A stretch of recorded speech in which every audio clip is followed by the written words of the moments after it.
As this exhibition came about, I found myself thinking of some things from my own past. And in particular, I remembered going away to college. And when I went away to college, I really went with the idea that college was going to be a great liberating experience and that it was going to free me from a terrible provinciality that I associated primarily with my parents. And being a good student, the first thing I did at college was to sign up for freshman English. And in freshman English, the first essay we read was an essay by the wonderful American writer James Baldwin titled Stranger in the Village. Stranger in the Village recounts Baldwin's experience being the first black man rather, to be in an all-white Swiss village. And using that experience as his base, he then meditates on the whole issue of the encounter of the black and the white people in this country, and the meaning of what he refers to as the rage of the disesteemed, the terrible anger of people who never speak for themselves, are always spoken about, always defined by others. Stranger in the Village ends with a magnificent line after he meditates on what the cathedral at Chartres means to white people and what it means to him. He concludes with the line, "This world is white no longer, and it will never be white again." Now, even though I was trying to escape the provinciality of my parents, I was fortunate in that I was raised in a household that most people would describe as liberal, or at least as nice. We were nice people. We were tolerant people. We tried to understand other people, and we did our best. And we usually thought if our best wasn't good enough, what is it that people can possibly be expecting? But to encounter a writer like Baldwin was to really encounter a different way of looking at the world. And I am reminded when I see this exhibition that one of my favorite books as a child was Little Black Sambo. And without somebody like a James Baldwin, without somebody like a Dr. David Pilgrim, we do not rethink the way we see the world. We do not confront the inadequacy of our own vision of the world. Dr. David Pilgrim, it's a special pleasure for me to welcome him to Kendall. His PhD is from The Ohio State University. He is a professor of sociology at Ferris State University.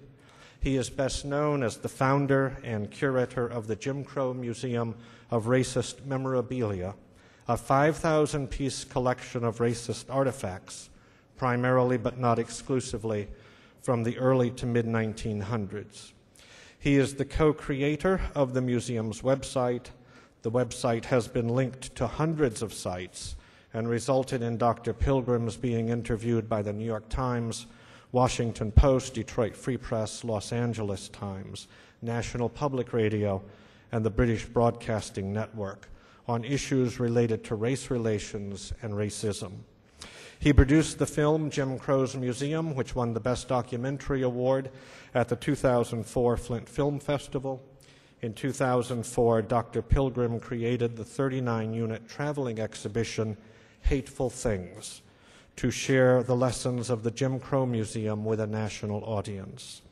In 2006, he created a second traveling exhibition, Them, Images of Segregation, to document prejudice and discrimination against women, poor whites, African Americans, Asians, Mexicans, Arabs, Native Americans, gays, and other groups. The 2004 Ferris State University Distinguished Teacher, Dr. Pilgrim has lectured at many institutions, including the University of North Carolina, Stanford University, and Smith College. His writings, scholarly and creative, deal with race and racism. His short stories have been published in Kaladu, Obsidian, African American Review, and Shooting Star. In 2006, he served as a consultant to Will Smith's directorial debut for the UPN television show, All of Us. Dr. Pilgrim is an applied sociologist who believes that racism can be objectively studied and creatively assailed. Would you please welcome Dr. Pilgrim?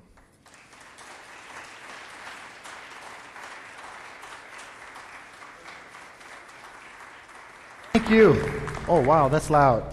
Before I begin, I'd like to show you this piece of art and have the artist stand up. Stand up, young man. And there you go. Tell him your name. That's right. And he was nice enough to paint it and nice enough to sell it to me. So young people need to be supported, and they like to be supported. So thank you. I'm going to have that framed and placed in my home. So when people come to visit my home, they'll see your work. Is that all right with you? That's good. You keep painting. One of the things I tell people is there's so much bad stuff created that I give a charge. And my charge to every audience is go make something. Go create something. I don't want to hear people saying they can't make something, they can't create. Go make an ashtray. Go make a sheet of music. Go make a postcard. Make something to combat the ugly images that the other side is making. So he made something. And if I'm true to my charge to people, then I need to support them when they do it, right? I need to get a good price also, but I need to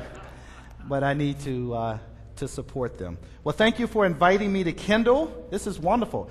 And Oliver, thank you for that one. President Evans. Thank you for that wonderful introduction. I often wonder what people are going to say about me when I'm dead, and I'm getting my eulogy, so maybe that was a taste of what's coming. But it's good to say nice things about people while they can still hear them. When I joke tonight, I'll do this. Okay. And when you deal with what I deal with, you find that you have to joke a lot. Otherwise, you get angry and depressed. Anger is a necessary step in this journey, but it cannot be the destination. So I think that to be a sane, sober member of a subordinate group means that you have to experience anger. I think it's destructive and certainly not constructive to live in that place. A couple things. This is the way I'd like to do this. I want to give you some brief comments, then I'm going to show you the video. We may not watch it all, because some of you have watched it. My dean is here, Dean Klein. My associate dean, Kevin Miller. They've been forced to watch this video at least twice. It gets better every time? It gets better every time. Actually, there are a couple problems with the video. One is I made a couple statements that I would change. If you've ever made a video, one thing when you watch it, you flinch. And you just go, oh my goodness, I can't believe I said that. I made a comment about Timothy McVeigh in the video, and I said, McVeigh blows up a building and the cost of this book goes up. I'm talking about the Turner Diaries. And of course, McVeigh did not blow up a building. He killed people, and I should have said that. Another part in there, I described 4 categories of collectors, and right after that, I discovered 3 more categories. So we can talk about that. But before we do, I want to tell you a couple stories, then we'll watch the video, then I'll answer your questions, and then if you indulge me, I like to go upstairs and use that material as a backdrop to talk about a few of the pieces and answer the rest of your questions. Tell you a couple stories. These stories are designed to tug on your heartstrings, to set a certain emotional tone. Let's see if they work. My daughter plays soccer. She's a very good soccer player, a Premier League soccer player. I'm at her practice, which is over near Rockford. I live in Rockford. And practice did not let out on time. And there were 4 white teenage kids entertaining each other, or one another, whichever one it is. And they had a mask, a racial mask. I had another daughter in the truck or the van with me, and we were no farther from them than I am from the person on the back row here. And I saw the one teenage boy put on the mask, and he started acting in a very stereotypical way. Yo, what's up, my nigga? Like that. And he's being a teenager. He's just entertaining young women, young girls. And anybody here have children? Okay. Then you know my first instinct, although I don't believe in instincts, my first response was to do what? Turn around to make sure my other daughter was okay. She had her hands buried in her, she had her face buried in her hands. I tell that story to explain why I do what I do. If you are a parent, then you know why I felt what I felt at that moment. But if you are a person who has been caricatured, or a member of a group that has been caricatured, rather, then you know why I do what I do. So that's the first story. I do what I do, not so that I have opportunities to talk to people, not so that I see my face on the TV. Someone said, hey, you missed the TV guy. I give less than a little bit about someone interviewing me on a TV show. I have this naive belief that I can change this whole country.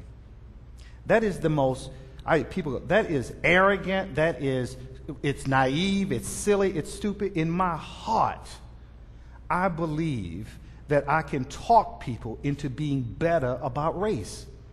Now that makes no sense, because I'm failing all the time, because I'm talking to people. And yet I have this stubborn, persistent belief. Now, unfortunately, we live at a time in America's history where many of us are uncomfortable talking about race. I hear people say, why do you keep talking about race? If you just stop talking about it, racism will go away. That's naive. When people say let's stop talking about it, they don't really mean let's stop talking about it. They mean let's stop talking about it openly, honestly, constructively in a setting like this. People talk about race. They do it in bathrooms. They do it at their kitchen tables. They do it in corridors. They do it in bad jokes. It's not that we want to stop talking about racism or sexism or anti-gay behavior. It's not that we want to stop talking about it. We don't want our views challenged about it. So no, I'm not going to stop talking about it. I'm going to always talk about it. A couple things. The 5,000 pieces we have in that museum or more, you could buy any one of them today. There's not a piece in there that's not being reproduced. This is not just something from the past. Now, I'm not one of these people who assumes that things haven't gotten better. That's not accurate. What I am is a person who believes that race relations kind of go up and down, but there has been a steady progress. Now, that progress was interrupted with the advent and mainstreaming of the internet, because what the internet allowed were relatively few numbers of people to do great harm. And so I can go to the internet, and you can too, and I can Google any racial term you think of, and I can buy merchandise. And it's easy. And you know how I know I can do it? Because I do it every day.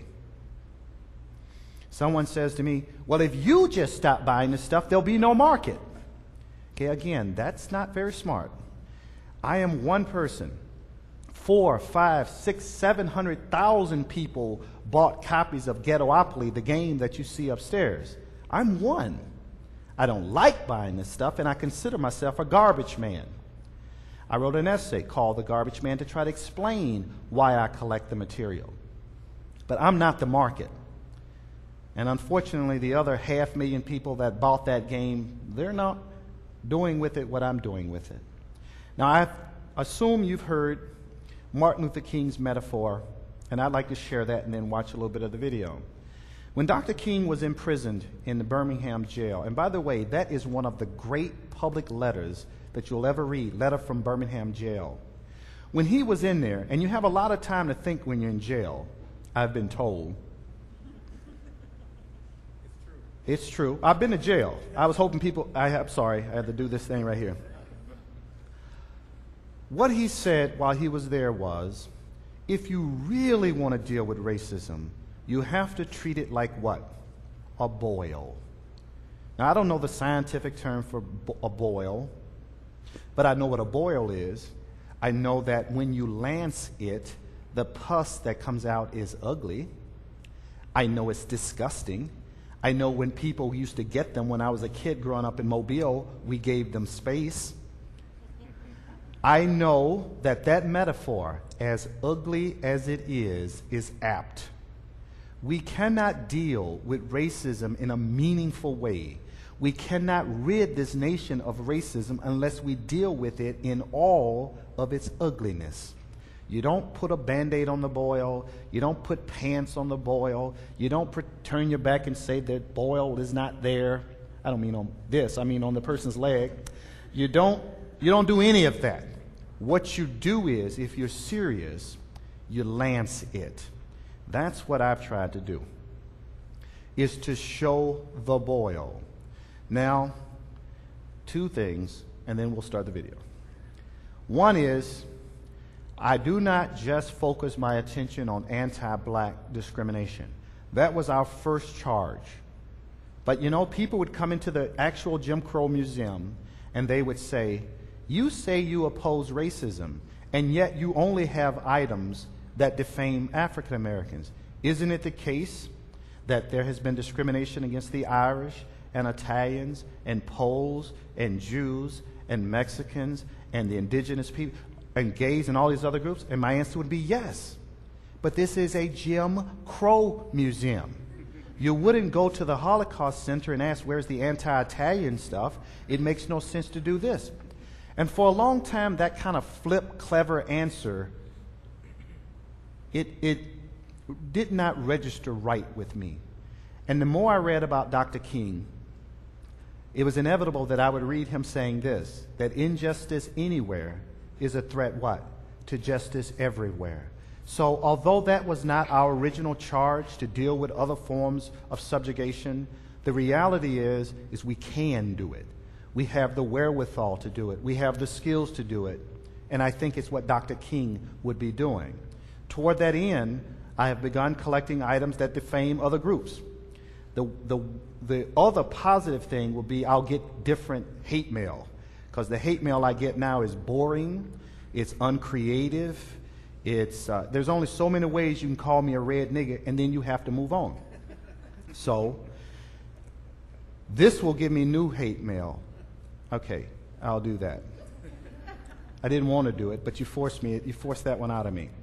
The more productive thing, though, is that when we display that material, we will see the common root of racism, and that is simply this, that hatred in the history of this world has too often been an organizing force, a way that communities organize themselves, a way that groups organize themselves, and sometimes it manifested itself against peoples of color, and sometimes it manifested itself against poor people, and sometimes it manifested itself against people who dared love someone of the same sex, and sometimes it manifested itself against religious people. Whatever it is, it was an organizing force, and I can show that. On April the 10th through April the 15th at Ferris State University, we will have the premiere, in other words, the draft of the first exhibition of that material, and it will be called Them, Images of Separation, and these other groups will be represented. I want to take this time before I forget to invite you to that, okay? All right, so now we'll watch a little bit of the video, and then we'll stop, answer a few questions, and see how that's going. Is that okay? All right, good. And by the way, Will Smith is a very nice, gracious, decent, you would love him. In the 1830s, Thomas Rice, a white minstrel entertainer, created a stage character named Jim Crow who mocked and belittled blacks. Later, Jim Crow became a name for the system of racial segregation that operated from the 1870s to the 1960s. And in other words, don't turn it off, just leave that last image up there.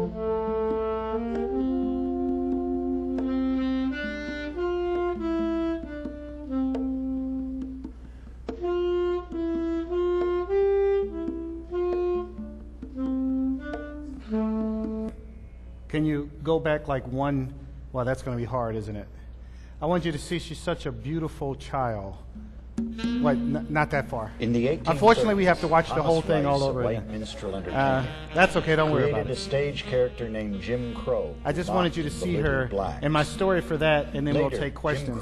My story for that is I gave a speech at a race equity conference, and at the end, and it had much worse images than what you're seeing here. And at the end of it was probably an hour of just showing these images. I said to them, now I'm going to do something. I'm going to balance everything you just saw. And there was a collective gasp. What do you think they feared I was getting ready to show? Hello? I know you're out there. I'll watch you walk in. Hello? Don't make me point you out. Whites doing what? And being stereotyped and caricatured? Yeah, I showed those pretty pictures. That's the balance. The other stuff, having other additional racism doesn't balance that out, does it? Yeah, they didn't get, hey, how you doing? Yeah, it's good to see you. Yeah, get my old students coming here. So I showed these beautiful images, and I thought, don't you get it? Don't you get it? All right, we're building a new museum, and in that museum we'll tell not just these stories. These were the stories of the relationship between Jim Crow and caricatures and violence and degradation, what we call the hammer. But I'm going to build a new museum at Fair State University, and that museum will tell 3 additional stories. One will be African American achievements despite this stuff. The second story will be the civil rights movement. And the third story will be this, and I'm not even quite sure how you would say it, this place of reflection surrounded by a mural of people, black and white and red and yellow and brown, who gave their lives for civil rights. This 9-foot-tall mural sitting at our back as a backdrop, this cloud of witnesses as we talk about the positive things that are occurring. Because if I'm not careful, I'll go to Google and I'll only type in the bad words. But there's lots of stuff, good, positive actions being done in every American major city, and we want to build on that. So that's the new museum. If one of you happens to have $1 million, and you notice I did not do this at all. If you are dating somebody with some serious money, sometimes you can get that money from them. All right, what are your questions? Anyone? Yes, sir. Oh, the other 3 categories. I discovered, he asked me, what were the other 3 categories of collectors? I discovered what a kind of type collector, in other words, a person who collects tiles. I met a guy who collects tiles. It just so happens if you're a collector and an obsessive collector, you will collect them all, so you'll get the racist ones too. So the person's not collecting because they like racist stuff, they just like ashtrays or they like whatever else. I didn't even think of that as a category. Another category would be people that are ideologically racist. In other words, if you go to Stormfront, www.stormfront.org, and you find ideological racists, they also produce objects. When you go to the new exhibit, which will be at Fairs, April the 10th through the 15th, what you'll see are items that were made recently. Like I have a t-shirt that says some people are only alive because it is what? Illegal to what? Kill them. And then the back has a caricatured figure of a Jewish person. Well, that's a brand new item. It's made by an ideological group. So there's that need or feeding that, as it were. There's another group of people that is kind of hard to determine what to call them.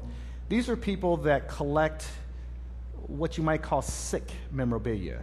They are people that collect like pictures or photographs of capital punishment, people that collect images of disease in advanced stages. Well, they also sometimes collect racist stuff, so I don't know what you'd call them other than sick collectors, as it were. Although there are people who call me a sick collector also. There was actually a 4th category I was toying with, and I just lost it. Oh, there's another group of people who collect basically as a way of saying we are rebelling against political correctness. And so we were just in a kind of maverick collectors. You don't tell me what to do. I can do what I want to do. So I'm going to have these pieces in my home. That type of person is in their heaven when they go to Spencer's, because that's just a whole store of. That whole store just thumbs its chin, nose, and every other facial feature at American convention. So those are 4. I hadn't thought about those, but they are obvious. And I had people writing me going, "Well, I'm not a racist." Like, yeah, but your house is full of racists. I know, but I just like ashtrays. Okay, that's fine. Give me your racist ashtrays. Let me do something decent with them. Okay, good question. Next. Give me some hard questions. Yes, sir. How frustrating for you, if at all, is it when you look at how social depictions of people are constructed, and when you find people who are objects of those constructed social, going along with, I do work with a lot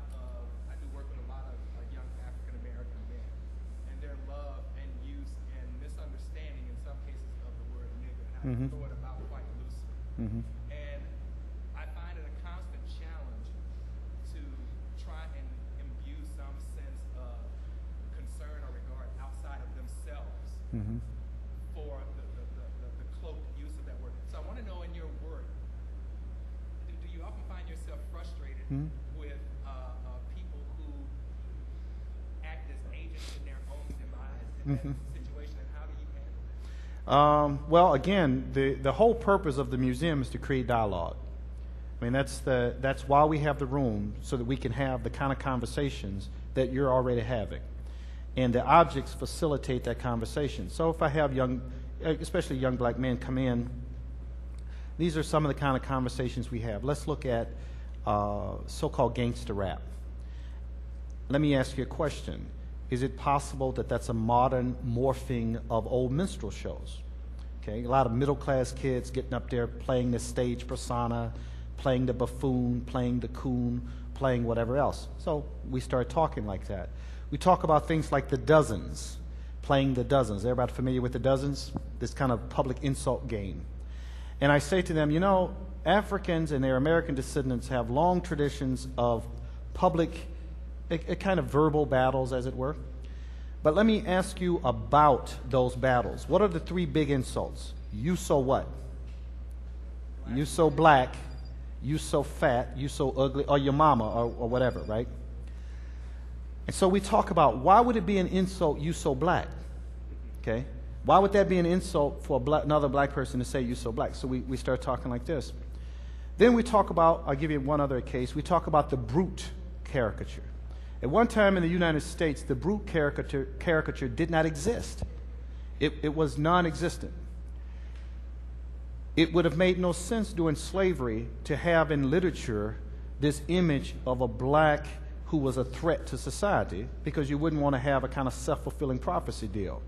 Yet today, well, actually beginning after Reconstruction, where we have many whites fearful of how blacks are going to behave after slavery, you had the creation of this image of young blacks especially as menaces, as brutes, as evil.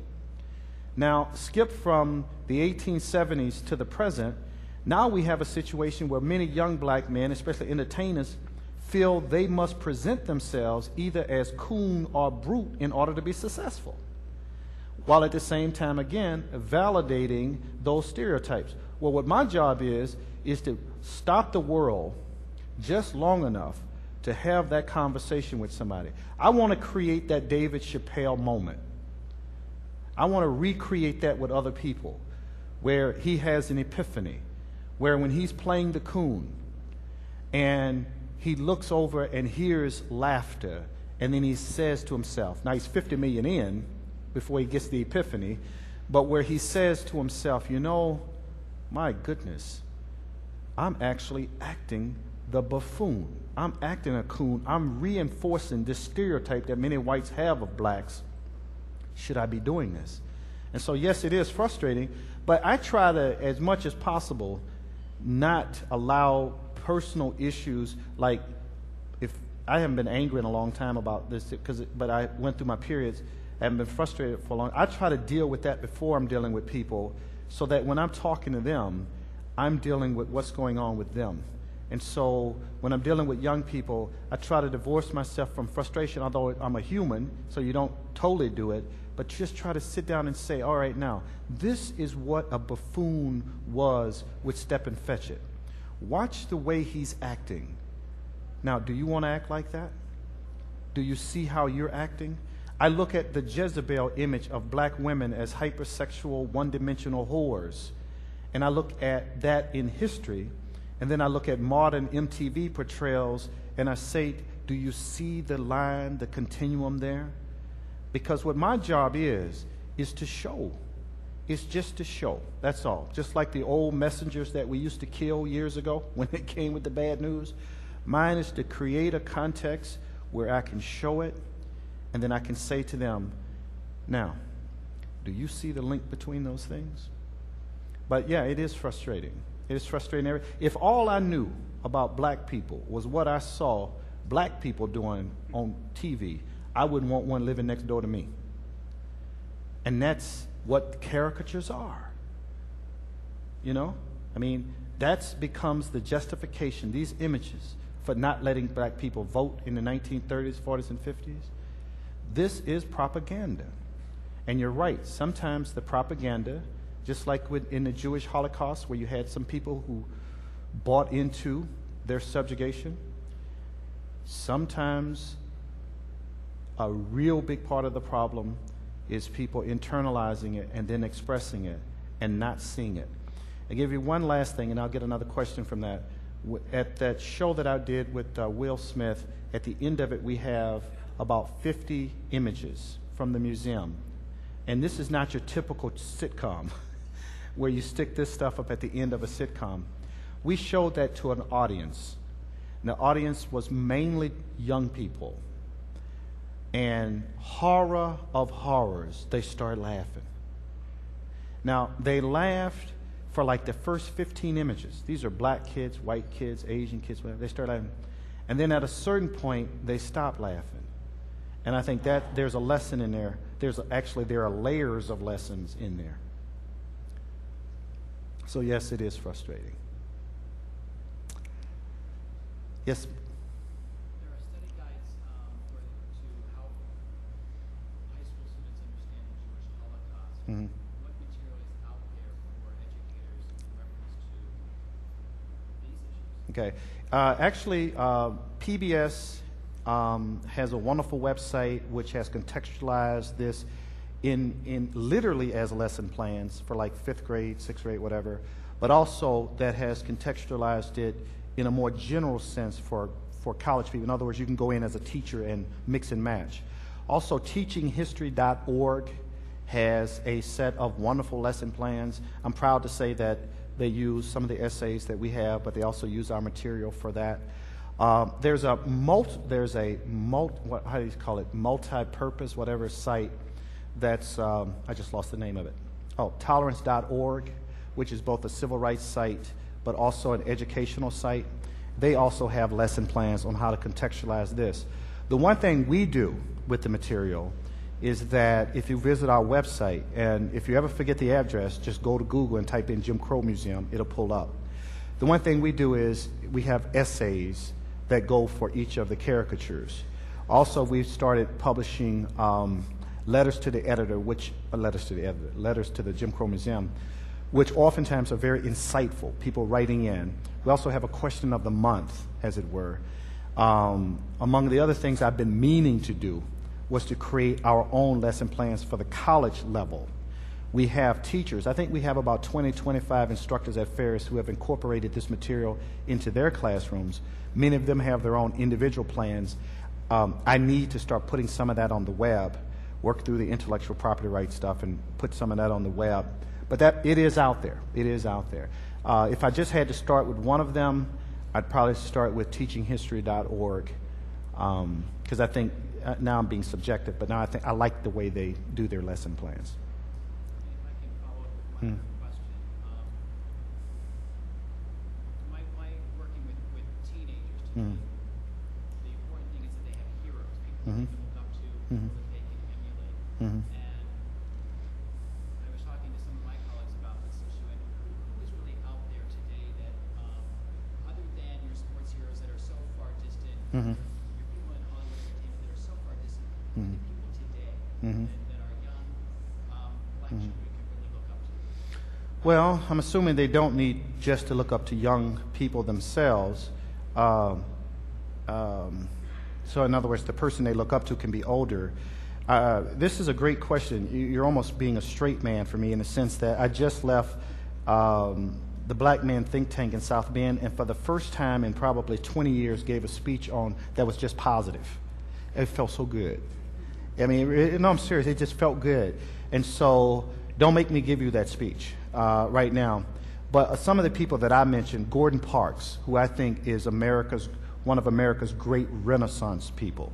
I mean, you're born in 1912. A black man born in 1912 in a family of 15 he's got some issues, you know what I'm saying, in terms of moving ahead, playing a piano in a brothel, just doing everything he could, and has created one of the great bodies of photography of any American. You know, does everybody know Gordon Parks and know his work, right? He also did Shaft, but I'm not holding that. I'm not holding that against him, you know. But just I think he's a wonderful, wonderful hero. There's other people. You know, I'm a little biased in this sense. I think the people we were given, my generation, still are valuable for lessons. Sometimes they don't make the Black History Month package.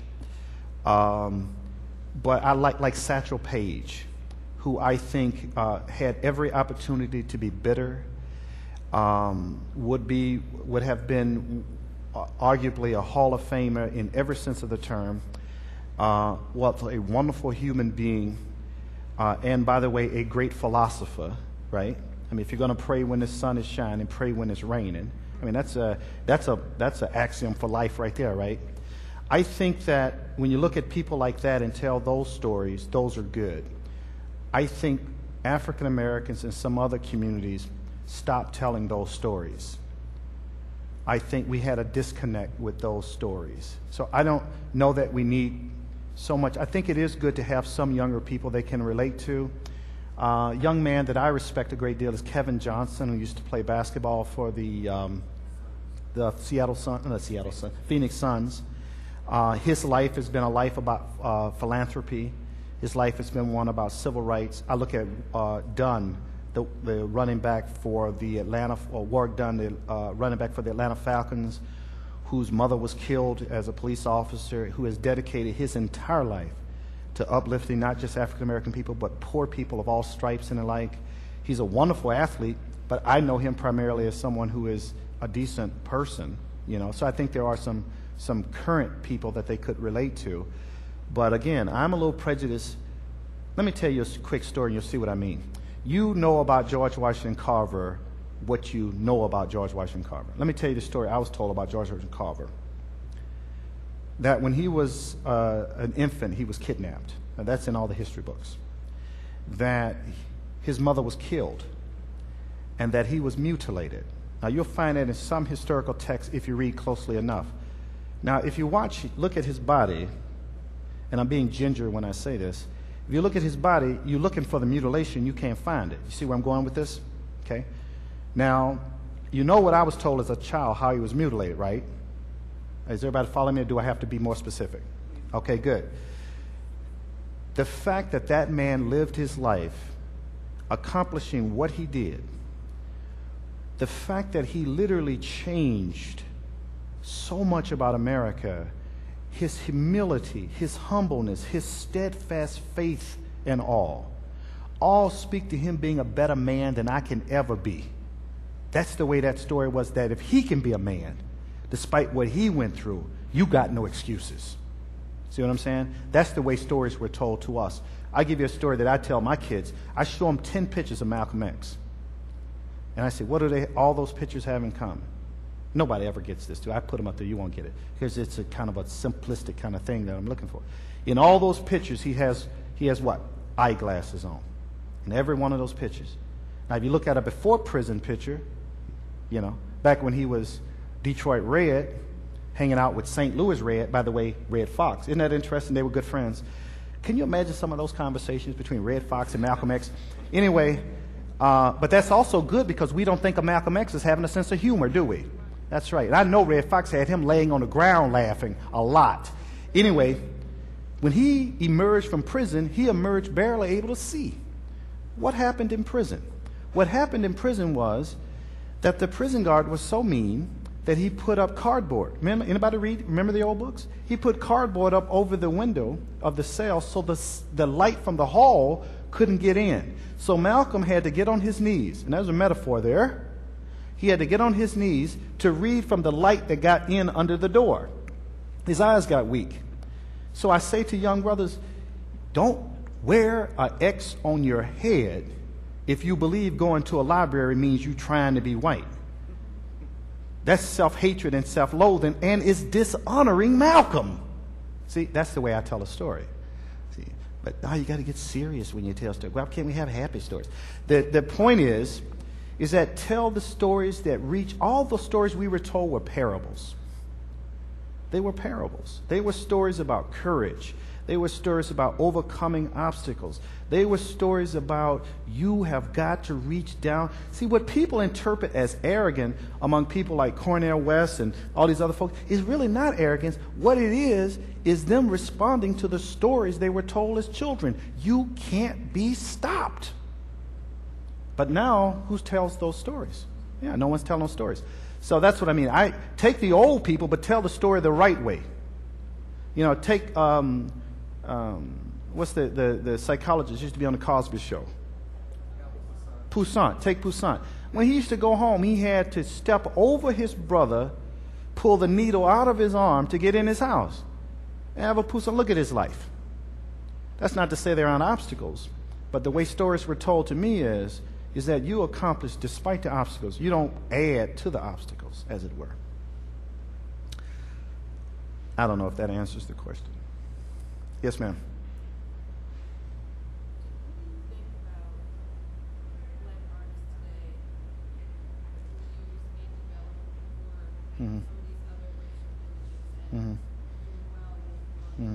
Okay. That is one of the most complicated things. And first of all, let me preface it by saying I just did one where I took one of the images upstairs and I put up, it's the image of the white kid with the red hair with the pancake stuff, and I put up Aunt Jemima mask on him. I'm not trying to make money off of it. I was just trying to play with the image. It's not up there. I have mixed feelings. I had a chance to meet Michael Ray Charles. I think he's at one of the colleges, University of Texas. We were actually, when I was at the University of North Carolina, we were actually a panel debate.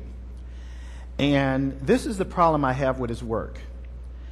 The problem I have with his work is that if he doesn't have a didactic panel explaining what it is he's doing, it just looks racist. And so if your work has to be explained as not racist, that's a snag. It's like sarcasm. You have to know your audience. If the people don't get the sarcasm, you're just extending the thing you're satirizing. And I think sometimes his work does that. I think when you start looking at people like Kara Walters, and you look at some of the things that Betty Czar has said, and again, I look like I'm taking a side here. I understand Betty Czar's position. I mean, I understand all of it. The point is, if you look at the African-American artists trying to critique this stuff in the 60s, it was like a black mammy coming up out of a box or something. And there was a strong political kind of statement, and you knew that deconstructing meant undermining, not just understanding. There also wasn't that commercial part to it. Now you have fortunes being made on this stuff. I get artists from Europe and other places sending me pictures all the time saying, is this okay with you? Because and wanting me to sign off on it that this is deconstructing and it's not just racist, as it were. Again, if it can lead to good discussions about race, I'm gonna like a part of it. But I am gonna have a problem sometimes with the motives, especially if it looks like it's about money. And a lot of times it looks like it's about money. Well, money is an issue. I mean, Martin Luther King took $54,000, I think it was $56,000 he received for the Nobel Peace Prize in 1964. He gave every penny to the Southern Christian Leadership Conference to get folks out of jail. In 1964, he was charging people $2,000 a speech. That's a lot of money in 1964. He was giving every penny to the Southern Christian Leadership Conference. That ain't what I'm seeing civil rights leaders do today. And I'm not going to use the word pimp because it's a bad word. But if you're a civil rights person, you're not a celebrity. You're not a celebrity. And so I think the same thing, that we have to be careful with money. And an artist has the right to sell their work. They have the right to make. I just bought some art from a young man at a good price. Thank you, young brother. They have the right to sell their work, and they have the right to use, their work in the way they want to. But when you start dealing with racist images, you open yourself up to these kinds of critiques, and you have to be willing to accept that. You know that Gordon Parks I was telling you about? That first camera he bought, about $5, that was what he could afford. And he said that he had decided the best way he could fight racism and the best way that he could fight classism in our society was with a camera. He said nothing about getting rich. Said nothing about getting famous. Said this is the way I can change the world. I can do it with a camera. So yeah, I'm a little, but I'll tell you what, if you bring in their work, if you can afford to bring it in, if you bring in their work, it will bring up good discussions about race. It will do that. Couple more? Y'all looking tired. Oh yeah, that's right. We're going to walk upstairs just for a minute. For those who want to, yes.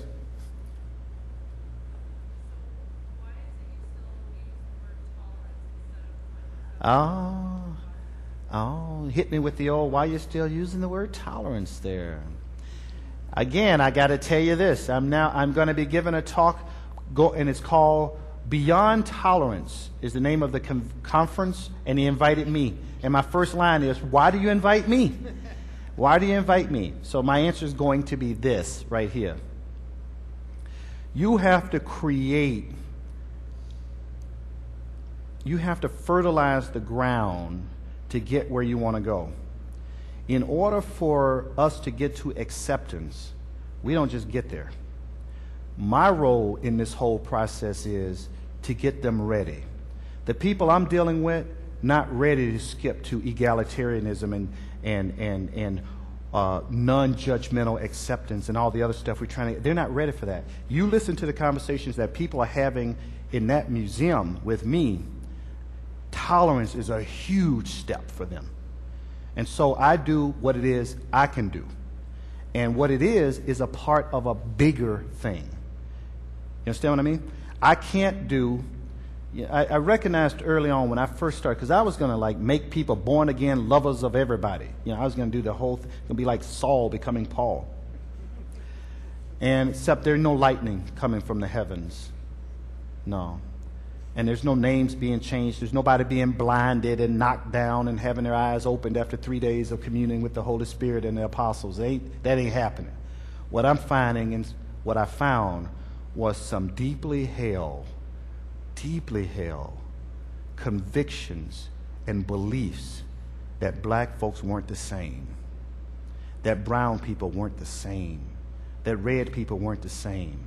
And so what I got to do is first of all, open that, I got to start that process. And so my answer is that that's what I'm doing. I'm not the beginning of it, but I'm about right here.